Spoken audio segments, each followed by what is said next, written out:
தமிழ்நாடு உட்பட நாடு முழுவதும் இன்று போலியோ சொட்டு மருந்து முகாம் நடைபெறுகிறது. சென்னை பாலவாக்கத்தில் போலியோ சொட்டு மருந்து முகாமை முதலமைச்சர் விஜய் தொடங்கி வைக்கிறார்.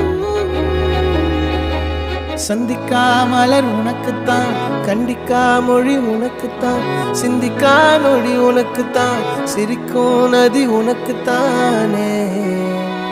வழியும் எச்சில் வாயோரோ எனது காயம் மாறும், என் தங்கம் முன்னாடி, என் கால கண்ணாடி, உன் ஆசை என் நாடி, நான் நடத்தி வைப்பேன். வாழ்ந்தாலும் தரை வீழ்ந்தாலும் உன் கால்கள் என் நெஞ்சில்